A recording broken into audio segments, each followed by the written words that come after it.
To begin with, I'd like to qualify my career journey for you a little bit. I've been in the industry now for 31 years, frightening enough. Anyone beat that? 31 years? Come on, someone must be able to. You, sir? How many? 45. Any advance on 45? You, sir? Running out the door. 30 years is important for me, as is 45 for the next few months, because we'll refer to both of them as we go through some thinking for you today. I haven't based the presentation purely on technology. I think we'll take a broader look on the whole perspective. So back in 1985, technology looked slightly different than it does today, but I'm really proud to have worked for and represented the four brands, Jaguar, Toyota, the Society of Motor Manufacturing Traders, and now FISITA throughout my journey. And I'd also like to just pause and have a think about the cars over that time period. I stand in front of you today because I love cars. I love cars as a kid. I love cars now. And, I love the cars on the screen. And you know, if we go top left, you know, that's where my relationship with automotive technology started. XJ Jaguar Series 3 from the mid-1980s. That's either a straight 6 4.2 or a V12 5.3. If it was the V12, I can tell you right now I spent far too many hours of my life carrying out the fuel rail modification of 1988, probably most of 1988 in those engine bays. And then next door to that, the grandfather clock of the sports car, the Jaguar XJS, wonderful vehicle, lovely car, and I love this image because it reminds me of the launch, the glamour and the sexiness of the first cabriolet XJS back in the late 1980s there. Truth of the matter was it took you 15 minutes to take the roof off if you were lucky, and stow it all away in and around the car, and then if it started to rain, if you could get it back on the car in 20 minutes, you were doing well.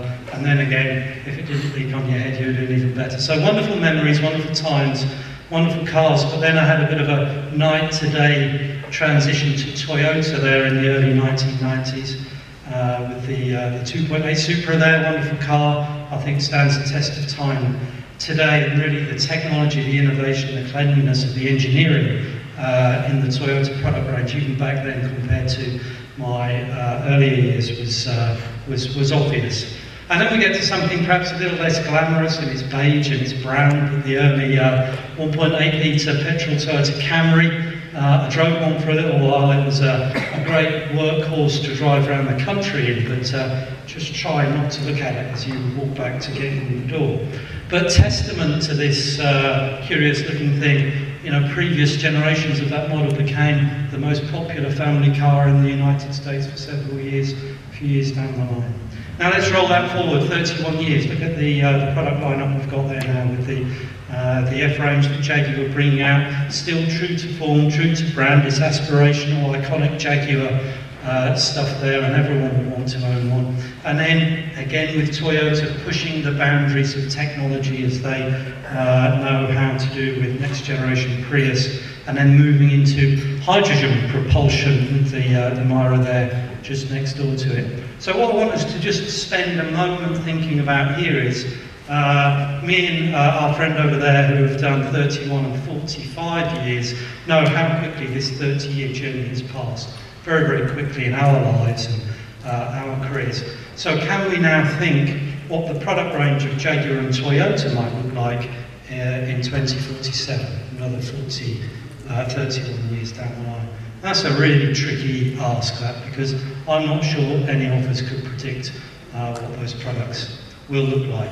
So that's something to think on. We'll come back to that a little bit later on. And today we have 63 of the world's leading OEMs, Tier 1s and 2s, and R&D companies and some of the tech companies and silicon folk coming on board now, just demonstrating the changing and evolution that's happening within our industry. We're not looking to layer member after member into corporate membership. You'll see we're on 63. Tells you we're not just looking to flood the thing for revenue opportunity. We're to bring the right brands on board to take part in the activities that FISITA is asked to develop and operate on behalf of our members. Now, just like back in 1995, there was a strategic shift. Since I've joined over the last couple of years, we feel that there's another strategically important group to bring to membership, which is academia. So over the last year, we've created our Academic Advisory Board. We're looking to bring some of the leading institutions from around the world into FISITA. You can see we've got 5 there already. That will shortly be 6. This time next year, 12. And within 3 years, we'll represent the global footprint of our member societies. And that's strategically important, I think, for 2 reasons. We're all familiar with the ongoing dialogue and the challenge we have of attracting new engineering talent into the automotive engineering space. It's a familiar story, and we feel that we can work with academia to change that landscape for our members. But also, secondly, and I guess this is where I disagree with the last presentation slightly, I think the pace of change of technological advancement will continue apace and will not be hindered by anything much at all. And we really need to keep close with academia while that happens to ensure that the flow of young engineering talent coming into our sector remains steady and top quality, because we're not just reliant upon, as we know, mechanical and electrical engineers anymore. There's many, many other disciplines and skills that our sector needs to draw upon over the coming years to stay competitive within the space. So that's a kind of brief snapshot of FISITA and our membership. And that's great for us, but why are we doing all this? Well, I feel, as any good mission statement should, ours tells you why we do this. Our job is to support the industry to develop safe, sustainable and affordable mobility for the world's population. And it has been since 1948. I don't feel a reason to have to overly qualify that or justify it or change it. That will remain the same for many, many years to come. I think what is relevant for us is the mission that I give myself and my staff team and share with our executive board, which is we need to prepare to fulfill our mission for at least another 70 years. And that's a daily challenge. That's a year-on-year challenge that we set ourselves since I've been leading the organisation. Because, as we know, the challenges are coming thick and fast and are increasingly more significant. And what's interesting about that, I believe, is your inboxes, just like mine every day, is full of the views and the aspirations and the visions of industry commentators around the world about what our industry is and what it's becoming and where it will end up. And I always bear one thing in mind as I'm reading these emails over my morning coffee, is I don't know whether that's true or not. It could be, it might not be, some of it is, some of it isn't. Only time will tell. But while we're reading this, what we do know is our industry leaders are creating the future. Getting on behind the scenes and establishing vision, creating strategy, investing fortunes in developing what comes next. And my example here is just three of the leading brands and the businesses, the frameworks they're creating to accommodate what comes next. So Toyota, Ford and GM here, embracing mobility as a service. So there we go, we kind of set up, we're into this mobility space today. It's a word we're hearing more and more often and have done throughout today's discussions and presentations. And that takes us away from a traditional engineering platform, making automobiles to sell to people. And let's just have a look at what some of our world industry leaders are saying about this transition, this evolution. Mary Barra, quite right, saying the GM of today isn't the GM of 15 years ago. I'm fortunate enough to spend a bit of time out in Detroit and Michigan at their technical centre in Warren and out in Pontiac, and she's absolutely dead right. You know, it doesn't feel like an old auto manufacturer anymore. It feels like a different company.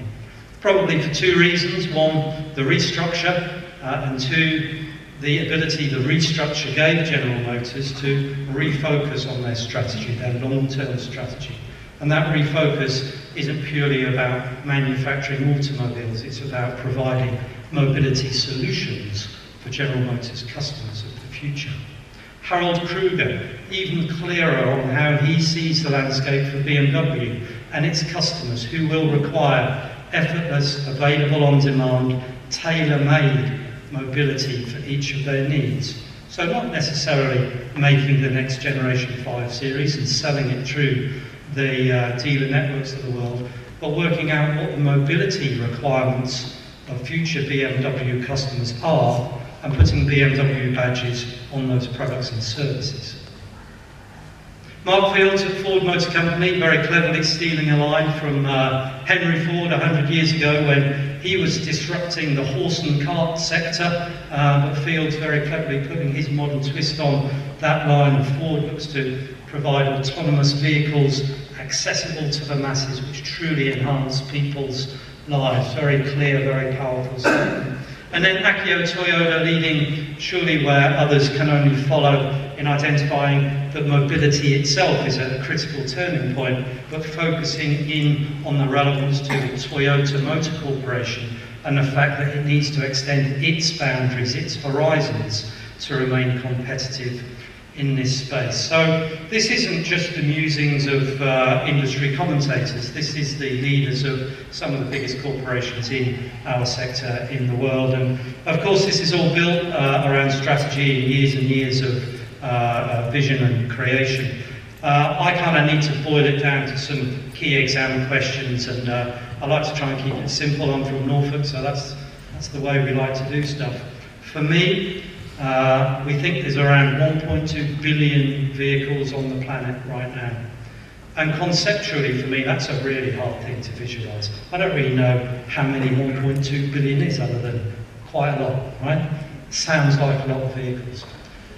Especially when we evaluate that against the fact that we're told that most vehicles aren't used for most of the time, right? 95% of the time, on average, a motor vehicle remains unused. So I take myself as the example. My car sits locked in my driveway at home all night till it's time to go to work. I drive to work, it sits locked in the work car park all day till it's time to go home, it sits locked in the driveway. That's a reflection on my boring life, but it's also true. So as me as the example of this situation, we can validate that fact. Especially when we look at point number 2, which is most of our car journeys are terribly, terribly inefficient things. I've got room for 5 people in my car, most of the time, just me driving it. Okay, reflection on me again, haven't got any friends or a social life, but you know, the fact remains, other than coming along here today with my colleague Patrick, most of the time it's me driving the car. So I'm adding to point number 3, this global problem that we have that combustion propulsion is contributing significantly to the environmental problems around the world. The 60% figure I bring back from a report I was reading when I was in the States recently, where it's claimed that 60% is the contribution of cars to the total transportation greenhouse gas effect in America. Cars, single occupancy journeys, all that stuff, 60%, more than half, more than heavy goods transportation and so on and so forth. So this starts to stack up. And then we get to the safety issue. We heard previously, 100 people every day of the year die in road traffic accidents in America. That's got to be too many people, right? And the technology that's being created today, hopefully, if we look ahead 30 years, my 2 kids are 5 and 7 years old, so when they're in their mid-30s, a vision like this surely will be something that they will more commonly see on the internet than on the highways and motorways of the world.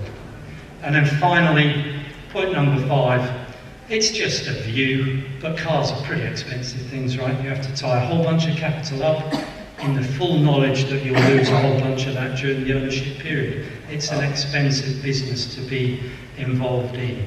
And the real driver for me on this is to reduce the price point for the consumer. Once we can do that, then the technology can really flow in some meaningful way.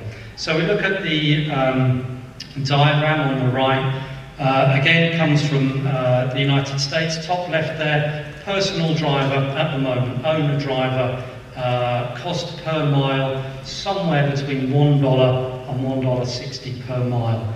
We start to extrapolate that out over this 30-year period, and we look at the driverless and the shared platform first, because that's probably more relevant right now. So for the shared economy, we can bring that number right down to 65 cents per mile 40 cents for the driver. So this starts to make sense to the regular person, yeah, the regular car owner.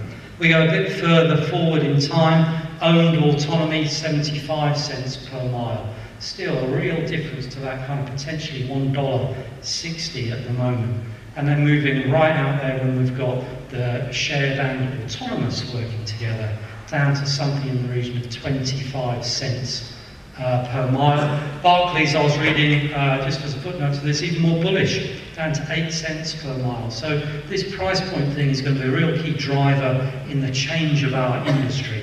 And that will bring many, many challenges to our industry, and the progressive thinkers are on this already. The business models will change within our industry. There's absolutely no doubt about that. The infrastructure will change in our industry, as well as a requirement for the infrastructure around us to change as more connected and autonomous vehicles will need to be talking to the environments that they are in. And of course the ownership model will change as consumer acceptance of the technology progresses over the next few years. Still have this one kind of key question around liability. Again, we've heard it today and generally is accepted that you know, we need to work out if an individual isn't responsible for the control of that vehicle, then who is if something bad does happen while it's in motion. Now, all of these things obviously bring lots and lots of opportunity and lots of challenges into the sector. So now we get the D word, we've got mobility, now we've got disruption, very popular theme at the moment as we look at various potential disruptors. We're all enjoying the soap opera of Elon Musk developing Tesla as he's, you know, working out interplanetary population at the same time. You know, we'll see how these things develop. He seems to be doing a pretty good job at disrupting at the moment. How sticky that is in the long term, we'll find out. But for me, disruption is a natural occurrence. Our very industry is a result, as I said, of, you know, the Ford disruption of the horse and cart sector all those years ago, and then we've disrupted ourselves many times, allow others to when we think that that's strategically beneficial for us. So I don't like disruption. I think that's good for competition, and competition is good for a vibrant marketplace. I believe artificial intelligence is the real disruptor of the coming years. I think artificial intelligence will change our lives significantly. I think we're already seeing it start to do so, and I think that that will be a sea change that we haven't experienced since the internet was launched on us 20 years or so ago.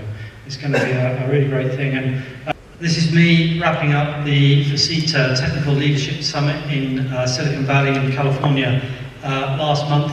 Our summit is the coming together on an annual basis of 120 Chief Technical Officers and Technical Directors of our Honorary Committee, corporate members of FISITA, where they choose a topic to discuss a year ahead of time. They form a working group to populate the speakers and the content for that session, and then we have a closed-door 2-day conference with all of them, and it's something else. It's a really fabulous thing to be a part of, and they really value that time with their peers to collaborate and innovate in a pre-collaborative sense. And I thought it might be worth sharing one of the takeout boards from the summit. These blank sheets of paper are 10 feet by 4 feet or something when they start off, and we have graphic artists recording the whole thing. We brought 13 of these back from the 2 days in total, which helped us to provide the roadmaps and work streams for the group for the coming year. So only a couple of years ago in one of these discussions it was about, you know, running more lean manufacturing processes and so on and so forth. Now very much it's about commoditization of mobility, which opens up a whole new thread of thinking and challenge and opportunity for our members. So then third, how do we continue to work together? Well, they were very clear that FISITA carries on doing what it does, keep bringing us together, keep giving us these opportunities to innovate and collaborate together. So this network thing is really, really powerful. Support us with perhaps some more public-private partnerships like the Academic Advisory Board that we're bringing together now, because that's really going to serve us well going forward. Take an outside look and remain neutral. I think that was a bit of a passing shot at me, not getting too involved. Let us get on with it, just do as you're told, my man. but really help us look at this education piece. Education and the flow of engineering talent into the workplace is critical, as is the movement of that talent around all the different manufacturing and R&D bases that these guys have.